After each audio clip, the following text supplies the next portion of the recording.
family, this is spooky month, so I'm diving into some good cases that are interesting to me, witches and all type of haunting stories. And today I'm doing Bell Witch. We'll get into that and the eerie case of it. 1804, there was a family of like 10 different families moved from North Carolina to Tennessee. And one of the families, one of the main characters that has to do with the story, was the Bell family. John Bell had really began to flourish in this area. He had bought 328 acres. He was farming, and over the years just began to flourish in this area. And everything went well for a while. Well, one of the families that had came over with John, his name was Frederick Batts, and he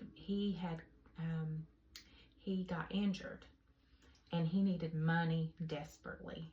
His family could not make it, so John Bell bought some of his land, and he bought it for a significant lower price than it was worth.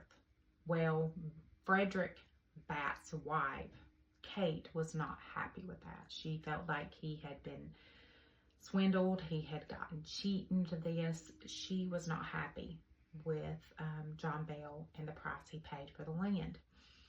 She pretty much took over since Fred could not do anything much around being injured. She took over a lot of the finances and just taking over any type of financial situations with them. She took over, and she was very evidently outspoken, and a lot of the men in the area didn't like her because of her being like this. She just, around town, a lot of the people really didn't like her. Frederick's brother, Benjamin Batts, sold John Bell a slave. She was young at the time, and John had said, I really don't need her right now, so you can keep her right now and I will come back. Well, he waited a significant amount of time, and she was older when he came back to get her. Well, Benjamin was not happy with that. He said, now she's worth more because she's older. She can do more around here. And he said, no, I've already purchased her. I'm taking her. So he did take that slave, and that caused some bitterness again. And Kate was not happy, of course, with that situation either. Just made her even more hatred and more towards John Bell. A lot of people did believe that it was Kate's fault for her husband being disabled, because it was said that she dabbled in witchcraft and that God had punished him for her doing this. So in 1817, the haunting began at the Bell's house. John Bell was hunting and said he saw a large dog that had looked like a rabbit's head and black fur. He shot his gun at it, and then by the time he made his way over there to look, it was gone. So then there was just a lot of mysteries that began to happen around the home. Sounds, there was like pebbles that would hit the side of the house, and the family would go out to investigate, and they would find nothing. Nothing could be found. There was windows creaking, animal sounds that sounded like howling, scratching at the house and inside the house as well. And no one could find anything. One night, 14-year-old Betsy, that was their daughter, heard scratching at her bed, and she woke up to her hair being tied to the bed. She couldn't move, and she started getting slapped in the face at that point. Her parents ran into the room to find her, like her face all red with whelps and scratches. She said she felt like she couldn't breathe and she was being strangled. The other two kids in the family, two younger brothers of Betsy's, started having things to happen to them next.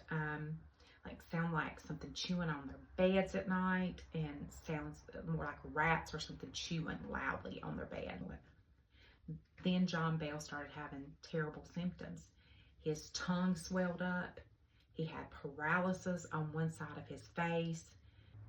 That's when the whole family just really became panicked and very upset about the whole situation. They began to pray for help, and things just got worse. They prayed, but things just seemed to get worse. It was also reported that around the house, the slaves were seeing things. They began seeing random strange animals around the house, and even claimed that there was a talking donkey. One day, Betsy went for a walk in the woods, and she came upon a girl that was just hanging from a tree, swinging with a white, like a dress on. And when she got up closer, she just disappeared all of a sudden. The whole family at this point was not sleeping well and just freaking out. They did not know what to do. So that's when John went to one of his friends for help, James Johnson. And him and his wife came to their home and prayed for them. And it is claimed that while they were at the Bell's house praying, that James asked in a loud voice, he said, "Who is doing this to their family?" And that he heard a voice that said, "Kate." Well, that hauntings did not stop even at that point with all the prayers that were happening. So John didn't know what to do. And that's when he started reaching out to the community for help. There were people that came to the house just to see if they could see the hauntings. It was even said that Andrew Jackson showed up. Some of his fellow soldiers, and there was some other men that joined. And they came with a wagon loaded with like camping supplies because they were going to stay. And as they approached the property, the wagon just stopped. The horses couldn't move it. The wheels wouldn't move. There's claims that they heard a female voice echoed out, "All right, General, you can go now." So then she said, "I'll see you again tonight." And the wagon began to move then. And Andrew Jackson said, "By the eternal, boys, I must be the witch." So everything calmed down after that when they arrived. And after midnight, they had set their camp up and they were laying there. And things began to happen as they were going to sleep. Their blankets were yanked off. They were shook. They were pinched and slapped. One guy supposedly was thrown from his chair, and a voice said something, "I will teach you a lesson for boasting," because that guy was evidently, he had said that he was a witch hunter and a witch tamer, and that he would get this witch. And so she said, "I'll teach you a lesson for boasting." That's when the men all wanted to leave. They were asking Andrew Jackson, "Let's leave." And that's Andrew Jackson said, "I would rather fight the British again than to stay here with the Bell Witch." Well, at this point, John's health did become worse. And Lucy got worse for a while. She claimed that, this is Lucy, his wife, that Kate came to her bedside to take care of her and actually nursed her, and she did get better. December 20th, 1820, John was found dead in his bed. A small vial that was cloudy and with some cloudy looking stuff was found by his bedside. And everyone said it was poison. And then they said that Kate was asked about it. And she said she fixed his medicine so that it would never get out of the bed again. There was no other information whether, like, they didn't punish her for this, they didn't investigate. I didn't see anything else. But the cause of his death was ruled as supernatural death.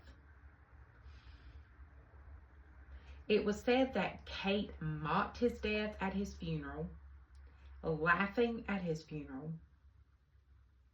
But after his death, the haunting stopped.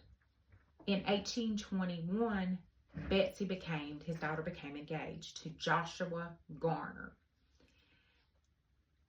She claimed she saw the girl hanging again when she was walking in the woods one day, Betsy, and the girl warned her not to marry him. And so it scared her so much that she broke her engagement off with him. And he moved away after that. Betsy ended up marrying later to a guy named Richard Powell. And a lot of people say that he was a very good talker, he was educated, and that some believe that maybe he had made up this whole story, that it never really happened in the future. They had 8 kids, and then Betsy died in 1888, and that he had made this whole story up later on in years. But others claim there's still hauntings in the area.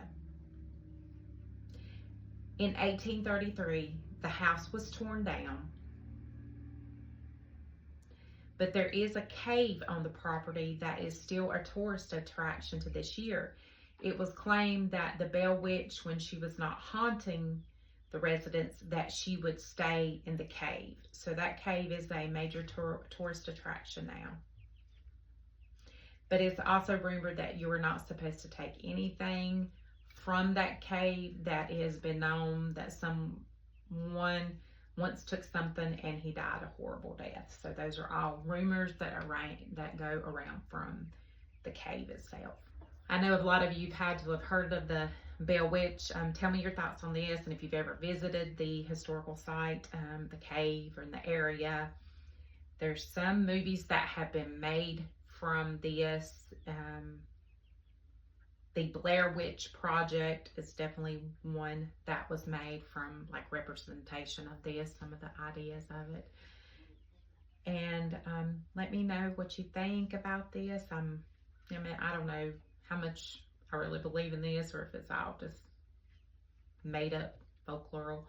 But either way, it's pretty eerie, pretty interesting. Let me know your thoughts on this, and please go to my Crime and Chaos Diaries and hit like and subscribe. Thank you for joining me this October, and I hope you have a good rest of the day. Thanks. Bye.